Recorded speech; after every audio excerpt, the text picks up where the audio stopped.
can't give me the right to be a human being. I'm born with that right. Now, you can keep me from having that. If you've got all the policemen and all the jobs on your side, you can survive.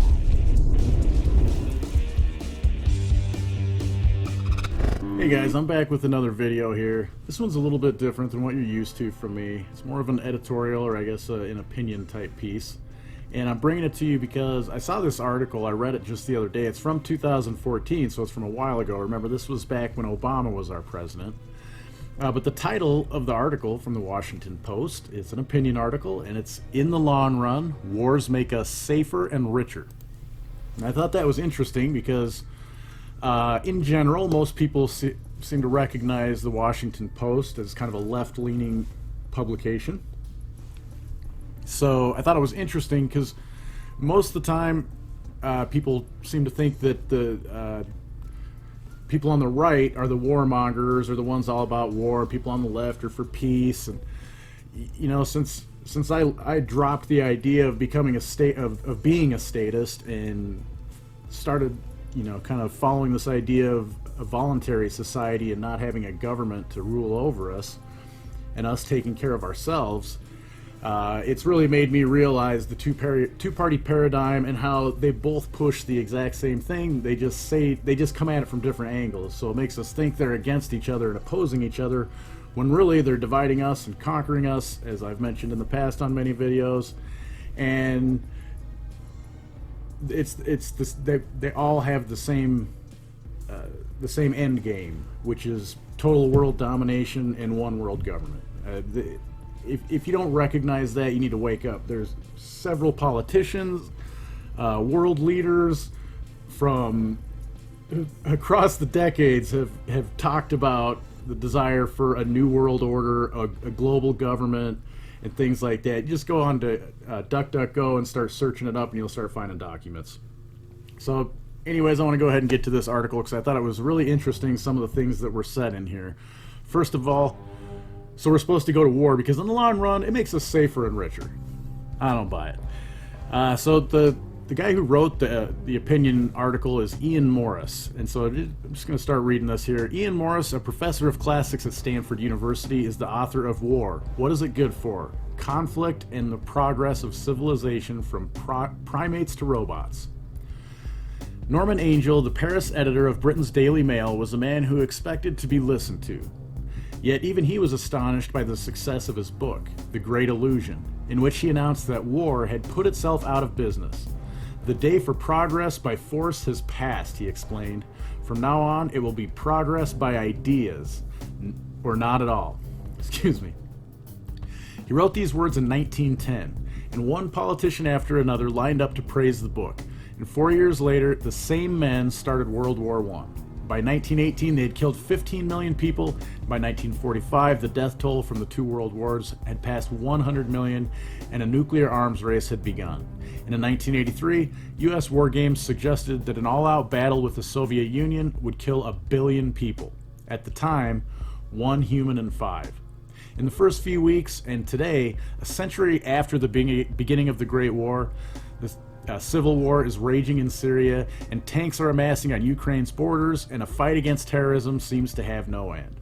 So remember, just to kind of put this in perspective, this was as Obama was kind of ramping up our war effort in Syria to try to spark up a war there, because let's not forget, wars make us safer and richer, and of course that's what we want. So to go on, so yes, war is hell. But have you considered the alternatives? When looking upon the long run of history, it becomes clear that through 10,000 years of conflict, humanity has created larger, more organized societies that have greatly reduced the risk that their members will die violently. These better organized societies also have created conditions for higher living standards and economic growth. War has not only made us safer, but richer too. The reason I wanted to highlight this article is this just shows how we're programmed, how the sheeple out there are programmed by all of our corporate media, and that's what the Washington Post is, as part of the corporate media. So just as I continue this, just really question what's being said here. It just blows my mind that people accept this and, oh yeah, you know, he's right. Take the long view. The world of the Stone Age, for instance, was a rough place. 10,000 years ago, if someone used force to settle an argument, he or she faced few constraints. Killing was normally on a small scale in homicides, vendettas, and raids. But because populations were tiny, the steady drip of low-level killing took an appalling toll.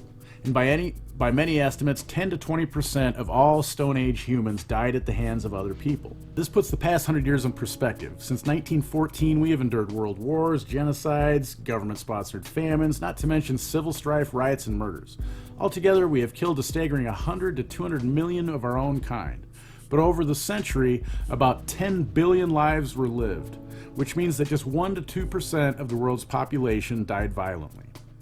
Those lucky enough to be born in the 20th century were on average 10 times less likely to come to a grisly end than those born in the Stone Age.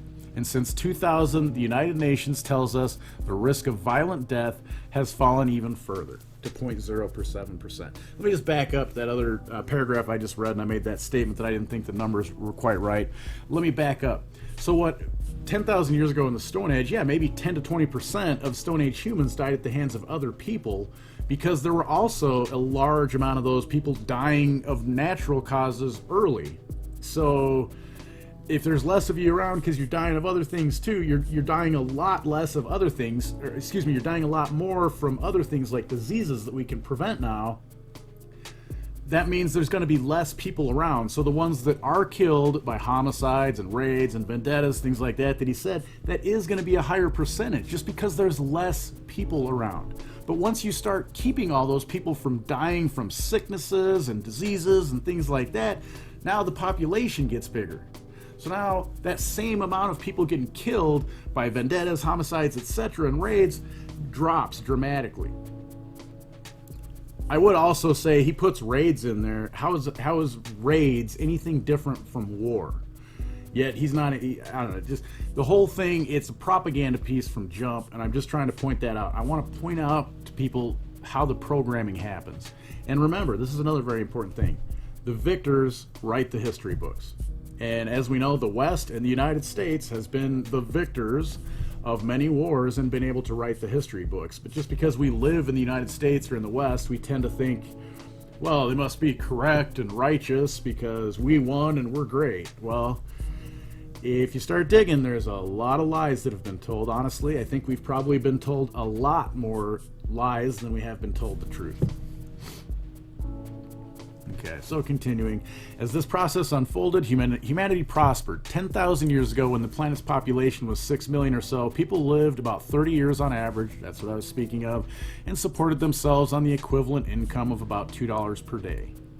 Now, more than 7 billion people are on Earth. Why? Because we can keep them alive. We can keep sick babies alive and things like that, so we have more people living more than twice as long on average, 67 years, with an average income of $25 per day. This happened because about 10,000 years ago, the winners of wars began incorporating the losers into larger societies. The victors found that the only way to make these larger societies work was by developing stronger governments. And one of the first things these governments had to do if they wanted to stay in power was suppress violence among their subjects. So that's the most important part right there. So he's trying to say that, oh, we spent freedom in the West, or wars, or maybe the idea is, well, we're from America, so we're spreading freedom. But right here he says it. If they wanted to stay in power, how did a new government or whoever took over, how did they have to stay in power? They had to suppress violence among their subjects. And that means the people that were part of another group or country that you just took over. The men who run these governments were no saints. They cracked down on killing not out of the goodness of their hearts, but because well-behaved subjects were easier to govern and tax than angry, murderous ones. The unintended consequence, though, was that they kick-started the process through which rates of violent death plummeted down to the Stone Age and the 20th century. Plummeted between the Stone Age and the 20th century. The process was brutal. Whether it was Romans in Britain or British in India, pacification could be just as bloody as the savagery it stamped out. Yet despite the Hitlers, Stalins, and Maos, over 10,000 years, war made states, and states made peace. How did the states make peace? Maybe because there was no one else to go fight? War may well be the worst way imaginable to create larger, more peaceful societies, but the depressing fact is that it's pretty much the only way. If only the Roman Empire could have been created without killing millions of Gauls and Greeks, if the United States could have been built without killing millions of Native Americans, and if these countless conflicts could have been resolved by discussion instead of force.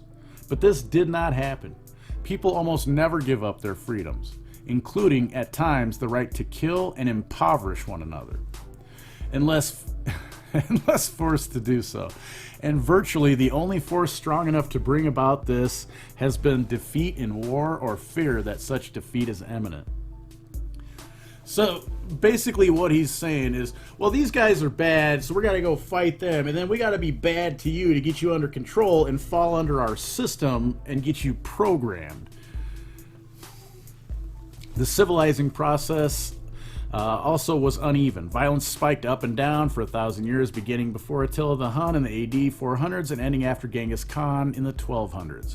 Mounted invaders from the steppes actually threw the process of pacification into reverse everywhere from China to Europe, with war breaking down larger, safer societies into smaller, more dangerous ones. Only in the 1600s did big, settled states find an answer to the nomads in the shape of guns that delivered enough firepower to stop horsemen in their tracks. All right, so this is it. I'm not even going to go much further here because this is what it comes down to. How did they stop it? How did they create a nonviolent society? Not by making people more enlightened. No, by forcing them to submit to the will of the conquerors. He just said it right here. They had bigger guns, and they forced whoever they took over to submit to their will. And of course, he's going to go on to explain here, and I encourage you to go look at the rest of this article. But he's going to continue to try to explain how, because we had bigger guns and we came and conquered them, yeah, it might have been a little bit rough, for a little bit while we were actually fighting them. But once we conquered them and actually made them submit to our will, then everything was peaceful. Well, maybe you should ask the ones who had to submit to your will if they think it was peaceful. Maybe they don't think they're free still. Maybe they don't like it, but they don't have any choice because they're threatened by this massive amount of force that we are all threatened by in this society. You guys, this isn't about being left or right.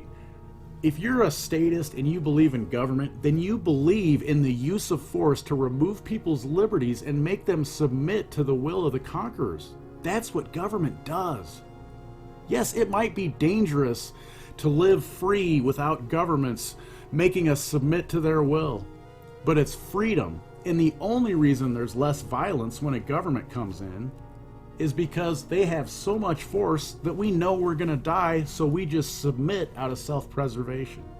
Guys, I hope you got something from this video. I found this article really interesting. I've got the link in the description. Don't forget to hit the like button, leave me a comment, subscribe to the channel, and share this video with all your friends. I hope you enjoyed this video. Make sure to hit the like button and share it with everyone you know. Find us on Twitter, as well as censorship-free platforms like BitChute and Steemit or DTube. Of course, subscribe if you haven't already, and don't forget to smile at someone you don't know every day.